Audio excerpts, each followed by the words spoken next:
Supremacy MMA, proud sponsor of Cage Fighter.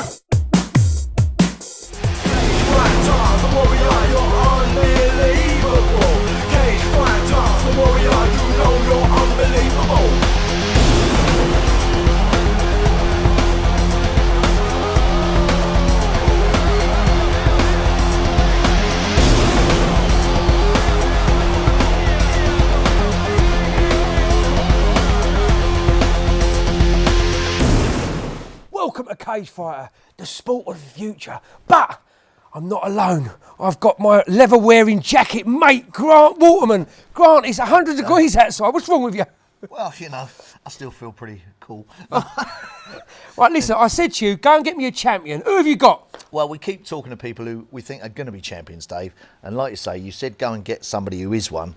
And I've got the biggest champion out there. It's Mr. Ollie Thompson. Ollie, it's been a long time, my friend. You really want to be a champion for as long as I've known him. You've finally done it, and hats off to you, because that was an absolute war, which we're going to see later on, so don't tell people the outcome. Now, Ollie, how did you start into MMA? Because tell people you were Britain's strongest man. Yeah, I was Britain's strongest man in 2006.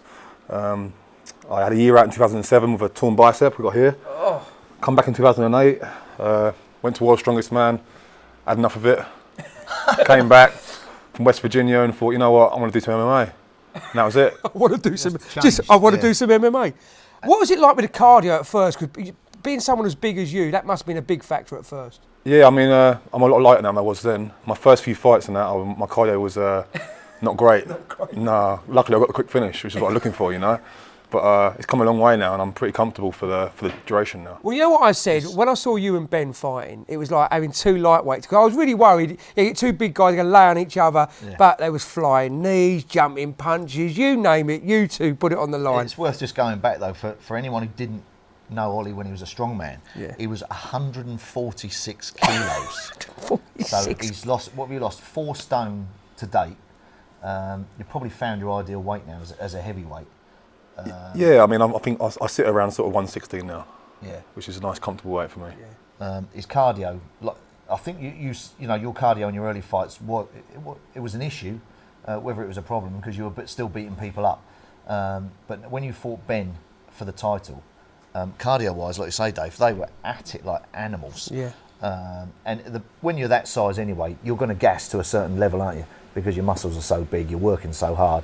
But the work rate for 2 heavyweights was fantastic. There were like lightweights in there, which I've got to take me out of. War, yeah. But a fight we're going to look at now, which I really didn't, when Ollie went at me, we'd take this fight. After the fight, I was thinking, is he going to ever be a champion? Because you fought Ian Hawkins, you went 3 rounds, and you couldn't finish Ian Hawkins. So it was one of them I was thinking, I don't know, but you were real, I didn't know about that. So you never know what a fighter goes into a fight, and you're one of them fighters, I ain't backing out, you were cut last time. I'm not backing out, I'll fight that guy, the monster. So let's take a little look at the highlights from Ollie Thompson versus Ian, the monster, Hawkins. My name is Ollie Thompson, I'm from Eastbourne. I train out of ZT Fight School and Zay Marshalla. Ian Monster Hawkins, training out of Bracknell, Monster MMA. A lot of people might recognise me from Britain's Strongest Man, 2006 winner, multiple-time World's Strongest Man competitor. I'm not known for my ground game, but I'm skilled in all areas, been training hard. For the last 2 years, I've knuckled down and focused on MMA.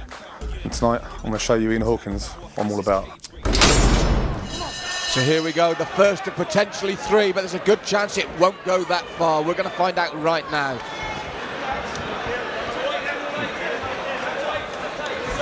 Ollie moving in, takes a strike, looks to take the fight straight to ground. Now, Ollie Thompson did that very methodically. Took the center of the cage, did a couple feints to get, the monster with his back up, double leg, beautiful execution of that. Know what he wanted, executed the plan, and now look, he's got the monster right where he wants him on his back. That's right, good work by Ollie. Pins an arm, opens up with a few light shots. Again, he's going to look to cut the distance down. Hawkins looking to land those shots in the upright. Big uppercut. That's where he's dangerous, Rob. Upright there, that's where he's dangerous. And Pierre, to be fair, Ollie knew that and did the right thing there because he was very dangerous upright Hawkins. And Rob, you can see he just wants to shoot, doesn't he? You can tell from Thompson. Yeah, Thompson wants this fight taken to ground as quickly as possible, and as I said that, he rushes Hawkins and then finishes it with a huge slam. I mean, they're right above our position now, and we can literally hear the impacts from those shots. Now he's doing the smart thing that he's not throwing the punches straight down. He doesn't want to clip his hands on an elbow. What he could do though is take one hand, press both elbows together, pin it down to the mat, and throw hammer fist to the side of the face. Or switch over for an armbar. Well, I think he's set out his stall for the ground and pound though, hasn't he, Rob? It really looks that way. Definitely. I mean, a couple of times, as Pierre said, he's had the submission. Torrid round though, Rob, for the monster as the last 10 seconds comes in. It certainly has. I mean, Hawkins even tried to turn there, but Thompson, again, Hawkins carrying that weight for more or less an entire round. I'll be surprised if we see him come out for the third. And if we do, what's he got left? Now here's the thing. You really have to appreciate your referee crew for doing that. This was the problem for the monster, taken down at will. Yeah, he needs to definitely work on his takedown defense. I think that if he had a good takedown defense, 2 or 3 times you defend a takedown, you take that man's heart, you throw it down on the ground, you stomp him. Is he really going to do anything different that could change the way that this fight goes? Probably not. And I don't want my fighter, my guy, to get seriously hurt. Wiley Thompson done the smart things, brought Hawkins to his own corner, listening to instruction now, but Hawkins kicks his way out and finds his way back to his feet. If he lands with one of these, it would be a huge turnaround in this fight. Ollie Thompson again follows that kick straight away back to where it came from and wins the takedown. I think that Ollie Thompson has done what he's supposed to do. I think that the monster, I think if he changes a couple aspects of his game, I think he's going to be a lot more effective in the upcoming fights here this year. Well, for me, it's a totally dominant fight. Well, ladies and gentlemen, after 3 rounds of action, the judges have made a unanimous decision in favor of your winner, Ollie Thompson.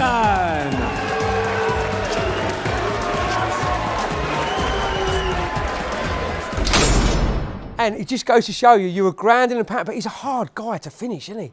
He don't give up, does he? He don't give up. I mean, even with the doctor as well, they were both stacked toe to toe. The more he got punched in the face, he kept going forward. You think he'd back off, he keeps going forward. He blocks punches with his head, which is a very strange technique. Well, coming up, Ben Smith's also going to fight him. I can't believe it. He's fighting Ian Hawkins on Stand Your Ground at the same time as your fighting partner. But Hawkins is massive, isn't he? Compared to Benny is. So that's going to be a fight. You'll be looking on to that fight going, I wonder what's going to happen now. Yeah, it's an interesting fight. It is interesting, isn't it? Because you've got about 6'6" versus 5 foot nothing. Well, sorry, Ben, I know you're not 5 foot nothing, but 5'10" at least. You know what I mean? He's as wide as he's tall. That's the trouble, yeah. But a fight everybody wants to see, and Ollie, hats off to you because no other heavyweight in the country wants to fight this guy. This one is Mark the Shark Potter versus the Monster Hawkins. Now here's the thing with Potter. Potter's not going to be rushed. He's going to wait and look, guys. Look at the combinations. Wow, unfolding beautifully, head to body. Hawkins still there. Beautiful leg kick.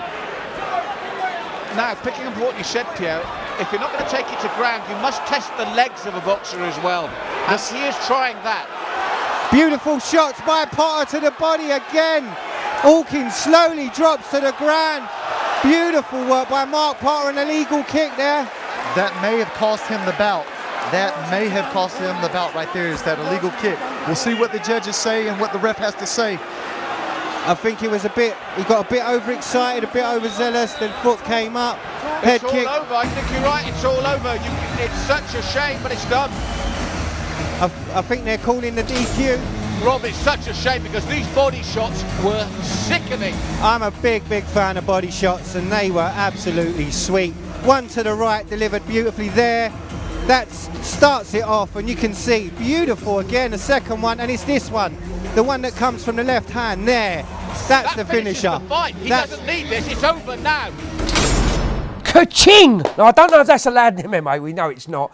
What do you think? That was Mark's first fight. Do you think he just got carried away with the whole lights, camera action? Yeah, it didn't look like any bad intent from it. No. Well, as much as if you know what I mean. Yeah. But body shots on. Instinctive. Lethal. I'd say keep your belt on when you fight him. Is that right? Yeah. I will do if I can. He's got, well, without a doubt, in any weight, Mark Potter's got the best hands in MMA at the moment. But MMA isn't just about your hands. No. So, I have watched him been taken down, and he scrambles up really well. But I don't know with the size of Ollie, keeping him down, he's the same size. The other guy was a lot lighter than him, and he took him down with ease, but he couldn't keep him down there. Yeah. So when you get him down there, is the plan to just keep him down there? Well, you know, I don't want to trade with him too much, you know. That would be suicide. Yeah. You know, obviously I want to mix it up as much as I can, but everyone knows what I want to do in there. And I've got to train to execute it properly and keep him down when he's down, you know. Well, what's fascinating about that fight is he knows what you want to do, and you know exactly what he wants to do. Yeah. So he's thinking, as he comes in, uppercut, he's thinking, block the uppercut, take his legs. So you both know exactly. You can't change from now until the fight. It can't be a change because there's no way in 6 weeks you're going to be able to We are what we are now, aren't we? Yeah, you know, you are. And that's what excited me about the fight. You know, the danger of it is what excites me. Everybody, you know, you look at the top guys going back. You know, Chuck Liddell. Everyone knew what Chuck Liddell wanted to do. Everyone knew what Hoist Gracie wanted to do. He's fighting them, but they were very good at it. But the beauty of it is you want to fight the best, and that's what a champion is made of. A true champion in the world. But people, we've got to take a break. Surely we've got to have a little cup of tea. We'll see you soon. Welcome back to the heavyweight champion.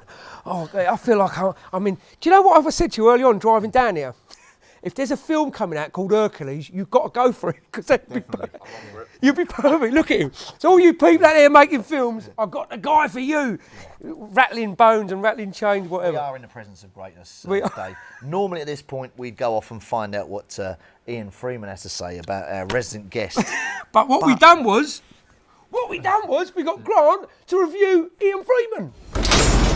Well, Ian Freeman, I saw you dancing at the last after party, and unfortunately you look like somebody's dad at a wedding. So for that reason, for your dancing skills, I'm giving you 1 out of 10.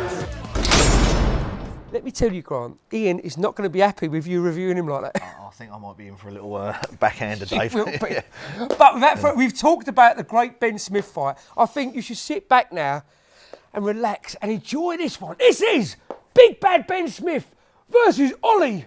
I'm going to rename him Hercules Thompson. My name's Ollie Thompson. I'm from the southeast. I'm representing first generation ZT Fitness. I'm Big Ben Smith. I train out of Team Titan, Kettle's Gym, and I'm representing Team 187. I've trained my hardest ever for this fight. Tonight is the most important thing I've ever done. I've won Britain's Strongest Man, competed in World's Strongest Man a few times, but still this is it. I want this belt, I want the British title, and I'm going to do whatever it takes to get it. I'm feeling great, I've got no injuries, I'm fit, strong, fast, I've improved in every area, and I'll tell you what, tonight, I'm going to slay the strongman. Ben, we're here. It's fight night for your title. We were supposed to fight last year, you got cancelled, but I've been ready since then, and I've stayed ready. And tonight's the night I take the title. I know you've got a strongman background, you're a big, strong guy, you're powerful. I know all that, I've watched your tapes, I've seen your videos. Listen, I respect you, okay, but you need to respect me as well. There's nothing that you can show me that I ain't seen before. You ain't going to trouble me in any area, and tonight, my friend, it's not your time to take my belt. I'm going to still remain the champion. It's very easy to be the hammer, it's harder to be the nail, and that's what we're seeing with Ben Smith now. He's come through a tough situation, and he's looking aggressive and looking to take it to his man. Wow. Ollie Thompson to get back to your feet from that position. I mean, nice guillotine, that looks tight. Ollie Thompson now. That was the 10-second knock. What a first round. Was that 5 minutes? Just goes to show the pace of this first round. And both these fighters, what an intense first round. And guys, we've had a whole night of action. The only 2 fights to go into the second round are the heavyweights. And you can see from the replay, Ben Smith caught Ollie Thompson with a few good shots, and I think that was the catalyst to force Ollie to shoot for the takedown. Definitely, and now the reamount, how Ben Smith escaped from here, I do not know. He's obviously been in this position many, many times in training because he defended it real well. When you've got a guy the size of Ollie Thompson, look at that escape, that was fantastic. Nice knee. I think if Ollie Thompson just been a little bit shorter, that knee could have been, and a thunderous left hand. Again, switching to all fours as Ben Smith. Ollie Thompson working for the guillotine himself. Will he drop back? That's a powerful man locking his arms around the windpipe there, looking to close those carotids off.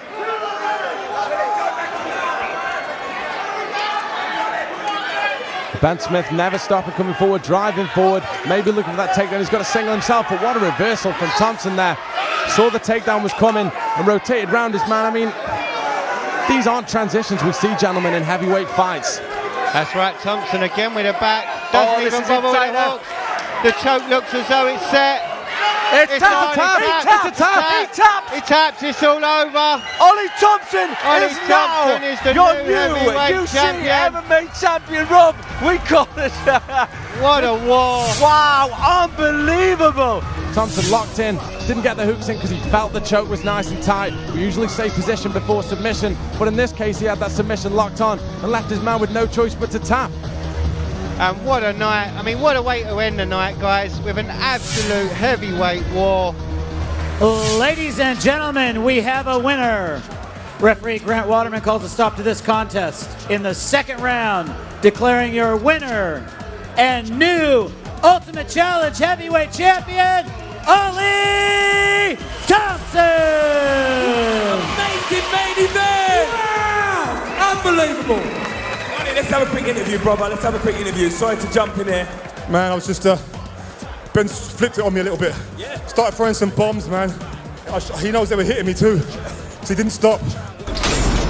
People love to see heavyweights, and to see a heavyweight war is just value for money, isn't it? But I was really worried. I don't know if you. I think I even said to you. I said to Ben. I went.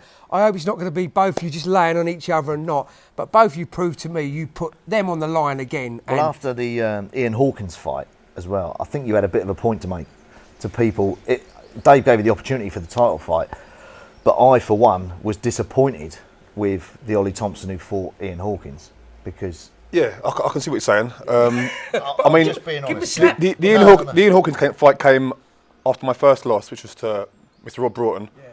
And confidence and all that. I went away, worked on my game, came back with a tight game plan, disciplined, slightly boring, but efficient. I needed a win, and I went and got a win. I didn't know much about Ian. I knew he was a big guy. I knew that as a big guy and a bit of a mystery to him, I didn't want to get caught with stuff. No. So I took him down and kept him down. And respect to Ian for taking that punishment, but I think in the big picture I did a good job of it. Well, maybe not so exciting, but I got my job done, I got my win, which I wanted to come back with. But do you know what, it's really lucky because me as a promoter, sometimes I'm like, so boring, I don't want to book him again. But knowing when I heard you had another fight, I think in ZT, done a flying knee, I thought, hang on, he's coming out with flying knees. Let's give him another chance. And that, to me, now, after seeing that, people are going to pay for a ticket. They're going to want to see you fight because that was a masterclass. Yeah, but the reason you say you had a game plan there, Ollie. I refereed you when you fought in the ZT heavyweight tournament. You had 3 fights in one night, and then you say you lost against Rob Broughton, who's arguably number one in the UK.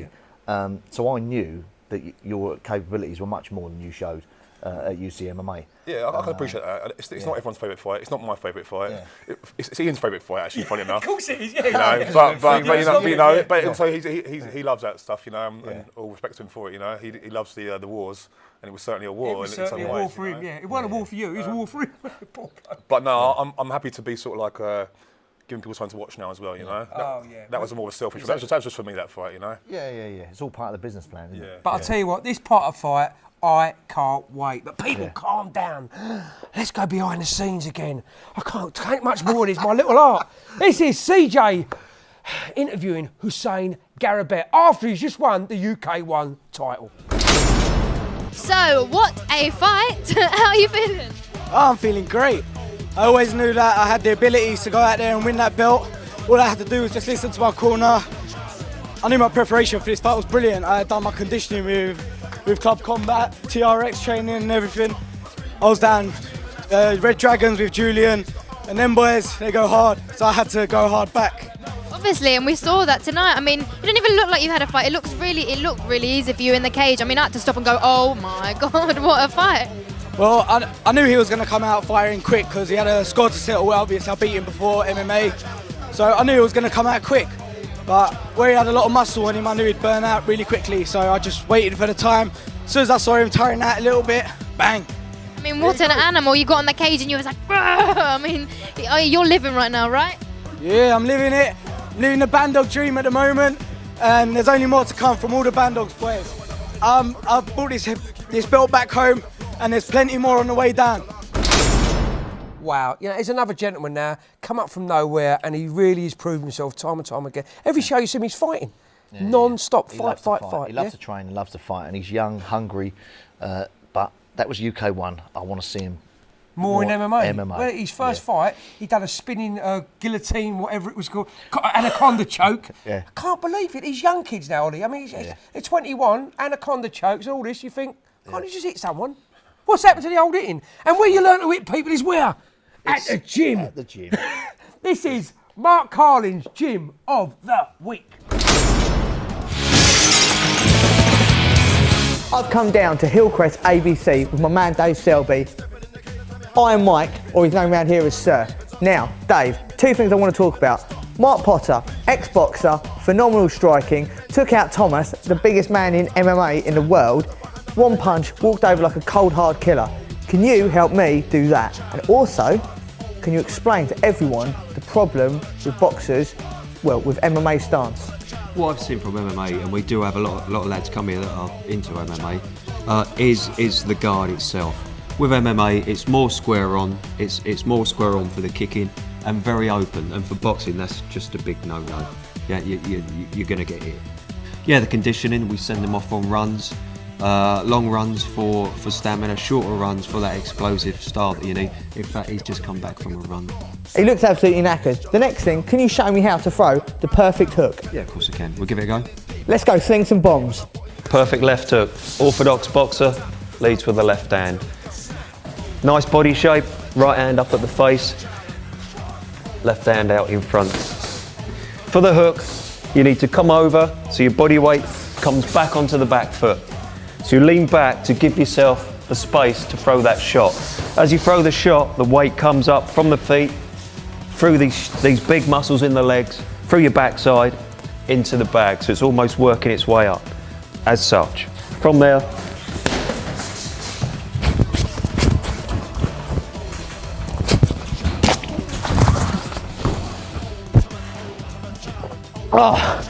That's Mark Carlin for Gym of the Week.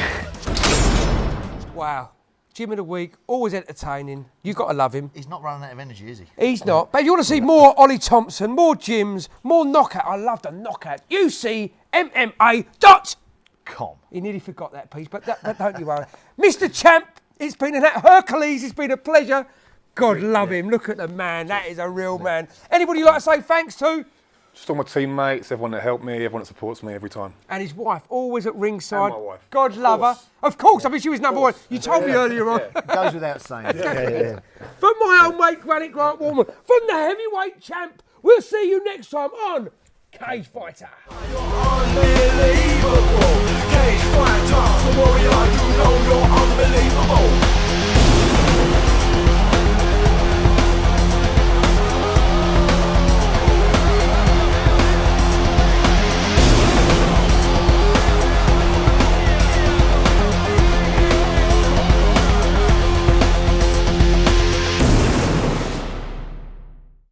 Supremacy MMA, proud sponsor of Cage Fighter.